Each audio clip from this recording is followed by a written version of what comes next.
Hello my dear students. आज बहुत ही महत्वपूर्ण क्वेश्चन लेकर हम तैयार हैं। आइए बिना किसी देर के शुरू करते हैं, जो पेट के एग्जाम के लिए बहुत ही महत्वपूर्ण है। पहला क्वेश्चन, भारत कहाँ किस गोलार्ध में स्थित है? तो बोलेंगे उत्तरी पूर्वी गोलार्ध में। उत्तरी पूर्वी गोलार्ध में कहाँ क्या स्थित है? भारत। भारत कहाँ किस गोलार्ध में स्थित है? उत्तरी पूर्वी गोलार्ध में। ठीक है ना। फटाफट देखिए, भारत के दक्षिण पश्चिम में कौन सा आइलैंड स्थित है या कौन सा द्वीप है? तो बोलेंगे लक्षद्वीप। क्या है? लक्षद्वीप। भारत के दक्षिण पूर्व में, इसका उल्टा है, पूछे दक्षिण पश्चिम, तो दक्षिण पश्चिम बोले तो लक्षद्वीप। और दक्षिण पूर्व में, भारत के दक्षिण पूर्व में कौन सा टापू या द्वीप स्थित है? अंडमान निकोबार। ठीक है ना। सबसे भारी ग्रह आंतरिक ग्रह में, या ज्यादा घनत्व वाला ग्रह या नीला ग्रह क्या है? तो पृथ्वी है ना। नीला ग्रह किसे कहते हैं? पृथ्वी को। सबसे ज्यादा घनत्व वाला पूछा जाए तो पृथ्वी को। सबसे भारी ग्रह आंतरिक ग्रह में तो बोला जाएगा पृथ्वी। ठीक है ना। अगला, स्थल मंडल की अधिकतम गहराई कितनी है? कहाँ पाई जाती है? तो प्रशांत महासागर में। स्थल मंडल की अधिकतम गहराई कहाँ पाई जाती है? प्रशांत महासागर में। प्रशांत महासागर, जिसको अंग्रेजी में पैसिफिक ओशियन कहते हैं, तो इसमें एक मैरियाना गर्त है जो विश्व की सबसे गहरी खाई है। मैरियाना गर्त पूछा था ना, विश्व के सबसे गहरी खाई कहाँ है? तो बोलेंगे मैरियाना गर्त, है ना। विश्व का सबसे बड़ा महासागर प्रशांत महासागर या पैसिफिक ओशियन। ठीक है। भारत की सबसे लंबी सुरंग कौन सी है? तो चेनानी नासरी सुरंग। चेनानी नासरी सुरंग। ठीक है ना। भारत की सबसे लंबी सुरंग क्या है? चेनानी नासरी सुरंग। भारतीय संविधान की प्रस्तावना में, प्रियम्बल में पंथ निरपेक्ष शब्द जोड़ा गया तो कहेंगे कि 42वें संशोधन के द्वारा। किस संशोधन के द्वारा?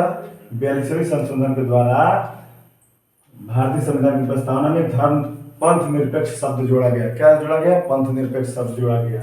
किस सन में? तो 1976 ईस्वी में। कब? 1976 ईस्वी में। भारतीय संविधान की आत्मा किसे कहा जाता है? प्रस्तावना को, प्रियम्बल को, है ना।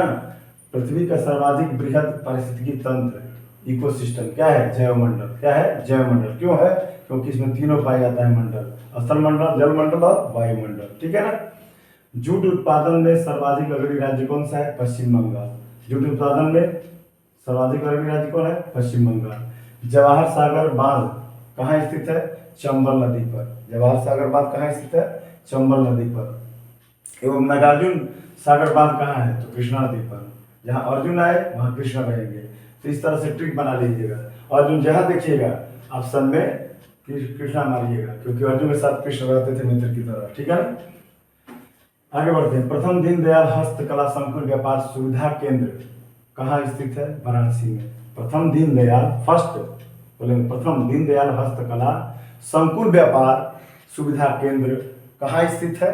तो बोलेंगे वाराणसी में। वाराणसी से दो प्रश्न बनता है। पूछा जाता है कि घाटों का शहर या मंदिरों का शहर किसे कहा जाता है? वाराणसी को। घाटों का शहर या मंदिरों का शहर, तो क्या बोलिएगा? वाराणसी। क्षोभ मंडल की औसत ऊंचाई, क्षोभ मंडल को ट्रोपोस्फीयर कहते हैं। क्षोभ मंडल की औसत ऊंचाई कितनी है? 18 किलोमीटर। क्षोभ मंडल में मौसम संबंधी घटनाएं होती है, जैसे ओले का बनना, तूफान का बनना। ठीक है ना। ध्यान दीजिएगा। सूर्य से पृथ्वी तक प्रकाश पाने में कितना समय लगता है? 8 मिनट 18 सेकंड। कितना होता है? 8 मिनट 18 सेकंड। और चंद्रमा से पृथ्वी तक प्रकाश पाने में लगा समय कितना समय लगता है? तो कहेंगे 1.3 सेकेंड। कितना? 1.3 सेकेंड। या ऑप्शन में देगा 2 सेकेंड से कम, तो ये भी मार सकते हैं, मार दीजिए, लेकिन करेक्ट होता है 1.3। सूर्य एवं पृथ्वी के बीच की दूरी याद रखिएगा, मोस्ट इंपॉर्टेंट क्वेश्चन। सूर्य एवं पृथ्वी के बीच की दूरी 15 करोड़ किलोमीटर। ठीक है ना। 15 करोड़ किलोमीटर। और चंद्रमा एवं पृथ्वी के बीच की दूरी कितनी है? 3 लाख किलोमीटर। तो कौन ज्यादा है? सूर्य वाला। तो ठीक है ना। सूर्य से पृथ्वी के बीच की दूरी कितनी है? 15 करोड़ किलोमीटर। 15 करोड़। ठीक है ना। ये चंद्रमा वाला कितना है? चंद्रमा से पृथ्वी के बीच की दूरी 3 लाख किलोमीटर। 3 लाख किलोमीटर, है ना। सौर मंडल का सबसे कम घनत्व वाला ग्रह शनि।